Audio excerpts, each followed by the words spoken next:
এখন কি আর এরকম মশলা বাটতে দেখা যায় বলেন তো? আগেকার দিনে তো মানুষ এভাবে পাটায় অথবা এভাবে বাটনা বলে এটাকে, এইভাবে মশলা বাটতো। আদা রসুন বলেন, পেঁয়াজ বলেন, এগুলা বাটাবাটি করতো, কিন্তু এখন কিন্তু আর দেখা যায় না। এই তো আমার আম্মু অল্প আদা রসুন হওয়ার কারণে এখানে মানে বেটে নিচ্ছে।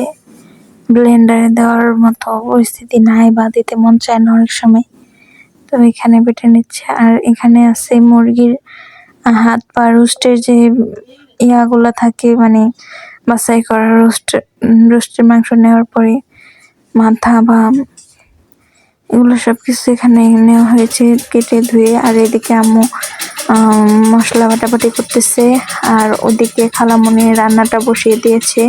রান্না চুলায় থাকা অবস্থায় কিন্তু মশলা বাটাবাটি করতেছে। তো ওই যে দেখতে পাচ্ছেন আলু কেটে নেওয়া হচ্ছে, আলুটা ঝোল রান্না হবে। আর এই মুরগির হাত পা গিলা কলিজা এগুলা হচ্ছে ভুনা করা হবে। তো এই জন্য মশলা বাটা নেওয়া হলো। তো এরকম কিন্তু দেখা যায় না, এখন তো ব্লেন্ডারের যুগ। আর এদিকে আমি বাবু কোলে নিয়ে বসে আছি। এই যে কোটি বাবুটা, ও কিন্তু ভালোই বসেছিল কিছুক্ষণ আমার কোলে। তো এরপর আবার একটা আকাম করেছে, প্রেস আপ করে দিয়েছে আমার কোলে।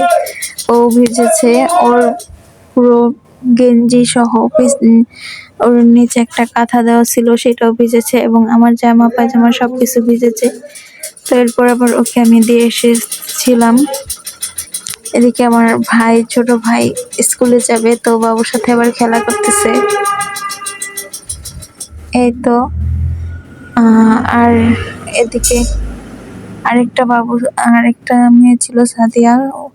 আমাদের সে 3টা বাচ্চা ছোট ছোট, ওরা হচ্ছে ক্লাস 3-তে পড়ে, 3জনই, সাদিয়া, তাহমিনা আর ওমর ফারুক। এদিকে দেখছেন জাহেন্দ্রবাবু কি সুন্দর হাসি করতেছে, মাশাআল্লাহ বলবেন সবাই। আর আমি উপর দিকে পিঠা খেতে চলে আসলাম।